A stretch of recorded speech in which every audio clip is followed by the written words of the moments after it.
শরীফ ওসমান হাদি ছেলেটা অল্প সময়ে এত বড় ভূমিকা রেখেছে, বিশ্বাস করেন ওলামায়ে কেরাম তাকে ভুলতে পারছে না।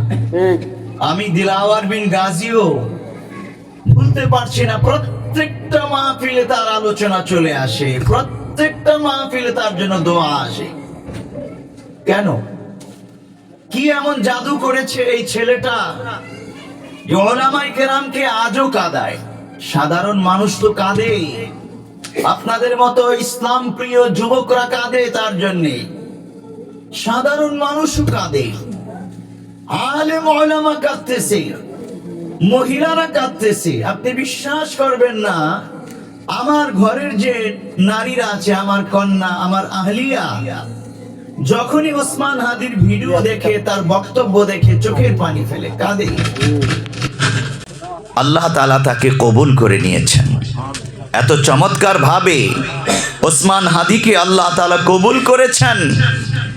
তার কিছু ভূমিকা দেশের জন্যে, ইসলামের জন্যে, ইনসাফের জন্য সেই যেই কাজ করে গেছে, এটা আল্লাহ তাআলা এত ব্যাপকভাবে কবুল করেছেন, মানুষের হৃদয়ের রাজ্যে ওসমান হাদি এখন রাজত্ব করছে। আমরা যারা এখানে বসা আছি, আমরা মুসলিম যুবকরা যারা বসা আছি, আমরাও আমাদের জীবনকে ঠিক এমনভাবে গঠন করতে চাই। আমরা মানবতার কল্যাণে ঠিক এমনভাবে কাজ করতে চাই।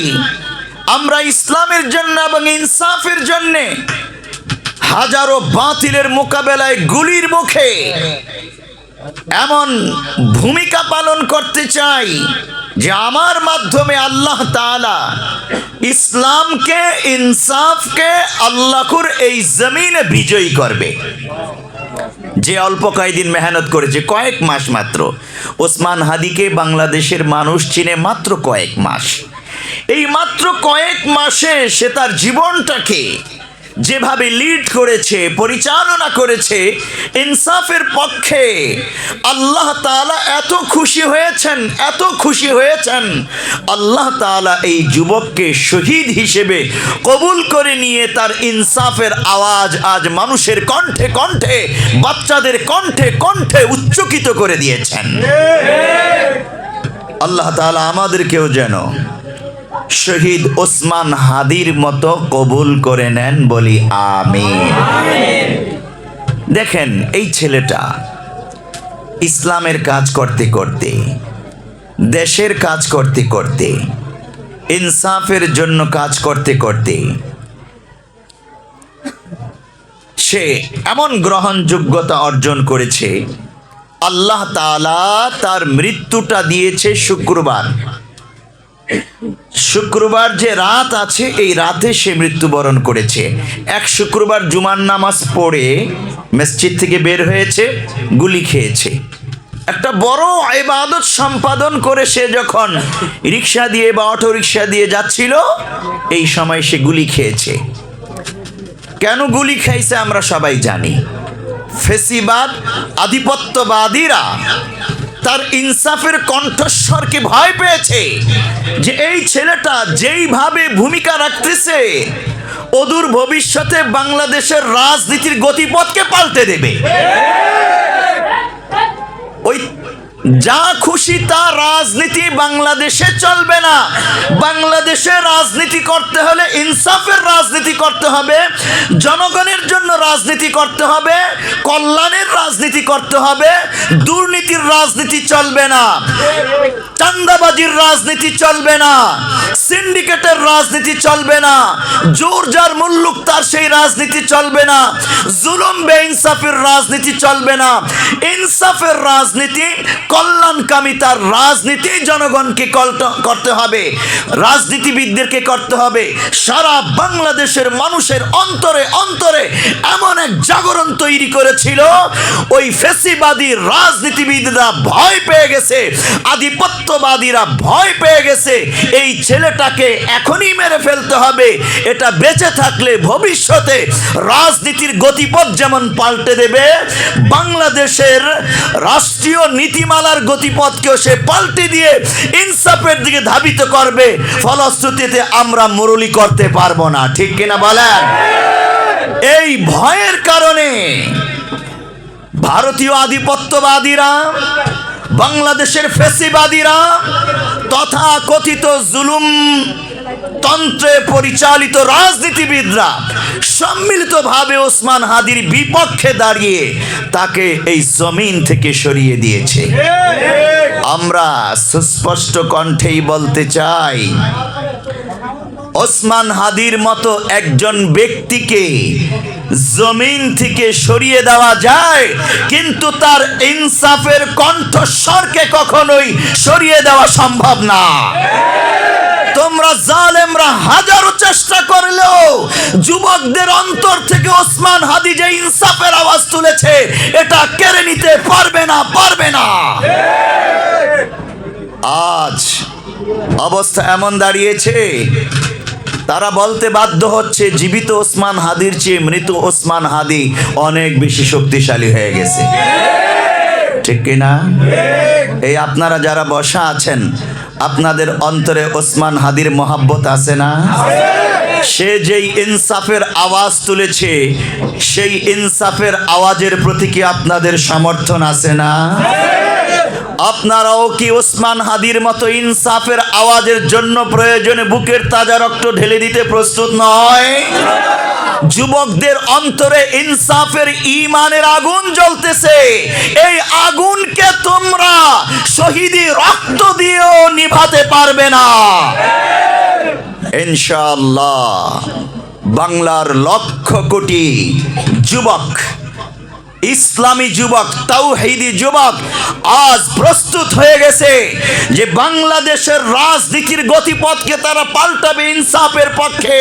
তারা ইনসাফের জন্য শাহাদাত বরণ করবে, কিন্তু তবুও জালেমদেরকে, বেইনসাফিদেরকে কখনোই সমর্থন করবে না।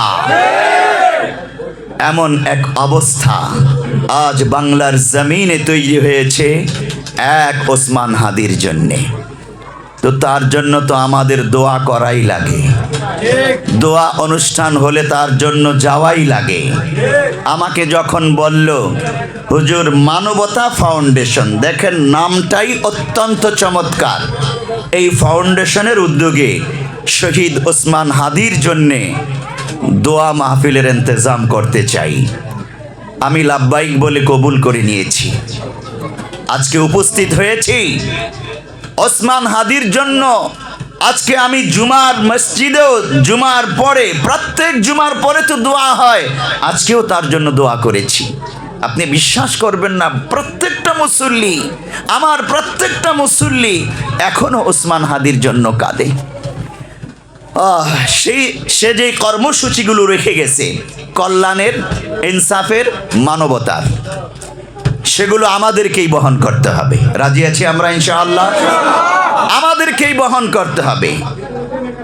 আজকে অনেক রাজনীতিবিদ বড় বড় সমাবেশে বক্তব্য পেশ করে দেখতে পাই, কিন্তু আমি একটা বিষয় লক্ষ্য করলাম, এত বড় রাজনৈতিক দল এর এত বড় লিডার ওসমান হাদি শাহাদাত বরণ করেছে যেই ইনসাফের জন্যে, এই ইনসাফ শব্দটা তারা তাদের মুখ থেকে উচ্চারণ করতে পারে না। তাদের বক্তব্য আসে গণতন্ত্রের জন্যে ওসমান হাদি শাহাদাত বরণ করেছে, গণতন্ত্রের জন্যে এই কথাটা বলে। আমি শুনেছি কয়েকজনের বক্তব্য, কিন্তু ওসমান হাদি কি গণতন্ত্রের জন্য শাহাদাত বরণ করেছে? তার ভিডিও বক্তব্যগুলো আপনারা শুনে দেখেন, একটা বক্তব্যের মধ্যে সে কখনোই ভুলেও উল্লেখ করে নাই আমি গণতন্ত্রের জন্য আন্দোলন করতেছি, লড়াই করতে। সে তার প্রত্যেকটা বক্তব্যের মধ্যে ইনসাফ কথাগুলো যেগুলো আছে, ইনসাফের জন্যে, মানবতার জন্যে, তারপরে এই দেশের জন্যে, কল্যাণের জন্যে সে লড়াই করতেছে, আন্দোলন করতেছে, তার প্রত্যেকটার মধ্যে এই বক্তব্যগুলো ফুটে উঠেছে। ইনসাফের সে প্লে কার্ডও তৈরি করত, প্রত্যেকটা প্রোগ্রামে এটা নিয়ে যেত, লেখা থাকতো ইনসাফ। একটা মাত্র মাত্র শব্দ, কিন্তু এটার অনেক পাওয়ারফুল এই শব্দটা। এটার ভিতরে গোটা ইসলাম, গোটা কোরআনুল কারীম যা শিখাতে চায় মানবতার জন্যে, যা দিতে চায়, এক ইনসাফ শব্দের মধ্যে সব লুকায়িত রয়েছে। আল্লাহ রাব্বুল আলামিন কোরআনুল কারীমে এভাবেই বক্তব্য এনেছেন এবং পিয়ারা নবী সাল্লাল্লাহু আলাইহি ওয়াসাল্লাম সেভাবেই বক্তব্য এনেছেন। আল্লাহ তাআলা আমাদেরকে সম্মানিত করেছেন এই ইনসাফের জন্যে আর মানবতার কল্যাণে কাজ করার জন্য। খায়রুকুম, আল্লাহ রাব্বুল আলামিন কোরআনুল কারীমে ইরশাদ করেছেন না, কুনতুম খায়রা উম্মাতিন উখরিজাত লিন্নাস, তোমরা হলে শ্রেষ্ঠ উম্মত, খায়রা উম্মাহ উখরিজাত লিন্নাস, তোমাদেরকে পাঠানো হয়েছে মানুষের কল্যাণের জন্যে, মানবতার কল্যাণের জন্যে। মানুষকে ভালো কাজের আদেশ করবা, মন্দ কাজ থেকে ফেরাবা, ইমানের পথে ভূমিকা রাখবা, ভালো ভালো ভূমিকা রাখবা। এই মানুষের কল্যাণের জন্য, মানবতার কল্যাণের জন্যে তোমাদেরকে পৃথিবীতে পাঠানো হয়েছে। এটা হলো আল্লাহ তাআলার বক্তব্য। আর যারা এই কর্মসূচি পালন করতে পারবে তারাই সম্মানিত। ওয়ালাকাদ কাররামনা বানি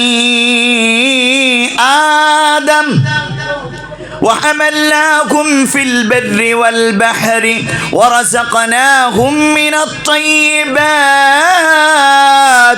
وفضلناهم على كثير ممن خلقنا تفضيلا।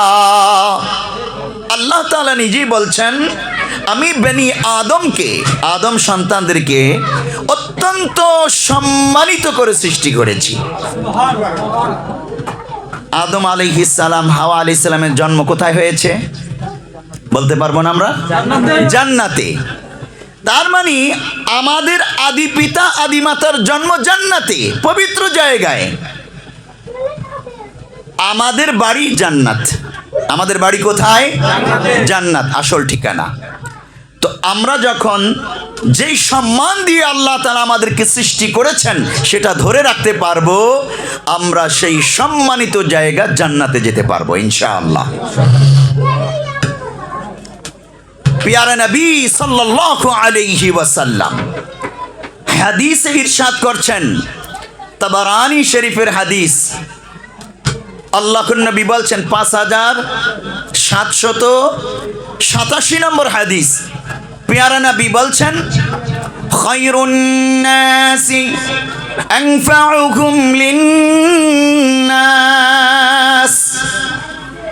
এমন 12টা হাদিস আছে সরাসরি, যেই হাদিসে আল্লাহ তাআলা পৃথিবীর শ্রেষ্ঠ মানুষের নামগুলো বলেছেন। 12 প্রকার মানুষ আছে যারা এই পৃথিবীর সমস্ত মানুষগুলোর মধ্যে, এখন প্রায় 850 কোটি মানুষ পৃথিবীতে আছে। এই 850 কোটি মানুষের মধ্যে শ্রেষ্ঠ মানুষ কারা? আল্লাহ রাব্বুল আলামিন 12টা হাদিসে 12 প্রকার মানুষের বর্ণনা দিয়েছেন। তার মধ্যে এই একটা প্রকারের কথা বললাম, খায়রুন নাসি আনফাউকুম লিন্নাস। মানুষের মধ্যে শ্রেষ্ঠ মানুষ হলো ওই ব্যক্তি, আনফাউকুম লিন্নাস, যেই ব্যক্তি মানুষের জন্য উপকারী, কল্যাণকর, নিরাপদ। আমি আবারও বলছি, আল্লাহ নবী বলছেন, খায়রুন নাসি আনফাউকুম লিন্নাস। মানুষের মধ্যে, পৃথিবীর সমস্ত মানুষের মধ্যে শ্রেষ্ঠ মানুষকে ওই ব্যক্তি, আনফাউকুম লিন্নাস, যেই ব্যক্তি অপরাপর মানুষের জন্য অধিক কল্যাণকর, উপকারী, অধিক নিরাপদ। আজকে আমরা যারা এই হাদিসটা শুনলাম, আমরা মহান রবের কাছে তৌফিক কামনা করব এবং প্রতিজ্ঞা করব, আয় আল্লাহ, তোমার নবীর বর্ণনা করা এই শ্রেষ্ঠ মানুষ যেন আমি হতে পারি। বলি আমিন। আমি আনফাউহুম লিন্নাস হব, অপরাপর সমস্ত মানুষের জন্যে উপকারী হব, কল্যাণকর হব। পারবো ইনশাআল্লাহ। ওসমান হাদি, শহীদ ওসমান হাদি ঠিক এই রকম হতে চেয়েছেন। তার প্রত্যেকটা কর্মকাণ্ড, কথাবার্তা, মানুষের সাথে যেই হাসি দিয়ে কথা বলতো, মধুর হাসি, নিষ্পাপ হাসি। এবং দেখেন, সে বলতো, আমি আমার এই জীবনটাকে ন্যূনতম সময়ের জন্য যদি লিড করতে পারি, আমার ইচ্ছা আমি আল্লাহর দরবারে হাসতে হাসতে একটা ইনসাফের হাসি দিয়ে যেন শহীদ হয়ে যেতে পারি, চলে যেতে পারি। এবং ঠিক সে ইনসাফের হাসি দিয়েই আল্লাহর দরবারে চলে গেছেন। তার হাসিটা মানুষকে আকর্ষণ করেছে। তার হাসিটা দেখলেই বোঝা যায় এই মানুষটার হাসিটা কতটা নিষ্পাপ। আমি কয়েকটা ভিডিও দেখেছি, আপনারা হয়তো দেখেছেন। সে যখন প্রচারণায় নেমেছে, পিছন থেকে অনেক ভাই তাকে এইভাবে আপন করে জড়িয়ে ধরতো, তার পকেটে টাকা ঢুকিয়ে দিত তার খরচপাতি, নির্বাচনী খরচের জন্যে। আজকে বাংলাদেশের যেই চিত্র, ভোট কেনার জন্যে এমপি প্রার্থীরা মানুষকে টাকা দেয়, অবৈধ পন্থায় অনেক টাকা উপার্জন করে, নির্বাচনে কোটি কোটি টাকা খরচ করতে হবে বলে। কিন্তু ইনসাফের আওয়াজ যে তুলেছে যে ইসলামী যুবক, সে এমন ভাবে তার জীবনটাকে লিড করেছে, তার নিজের পকেটের টাকা খরচ করা লাগে নাই, মানুষ তাকে টাকা দিয়েছে এবং সে হিসাবও দিয়েছে মানুষের কাছে কি পরিমাণ দিয়েছে। আপনি আর আমি, আপনি একজন ইসলামী যুবক, আমি শুধু এটাই বলতে চাই, আপনি আপনার জীবনটাকে ঠিক এভাবেই সামনে আনেন যে ইনসাফের জীবন আপনি গড়ে তুলেছেন, মানুষ আপনাকে এইভাবে ভালোবাসুক। তা আনফাউহুম লিন্নাস, আমি হব পৃথিবীর সমস্ত মানুষের জন্যে কল্যাণকামী মানুষ। দেখেন আরেকটা হাদিসে, সুনানে তিরমিজির হাদিসে পিয়ারা নবী সাল্লাল্লাহু আলাইহি ওয়াসাল্লাম ইরশাদ করেছেন, জান্নাতে সার্টিফিকেট পাবে কোন ব্যক্তি?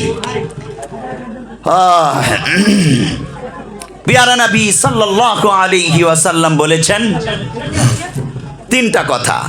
মান আকালা তাইয়িবা,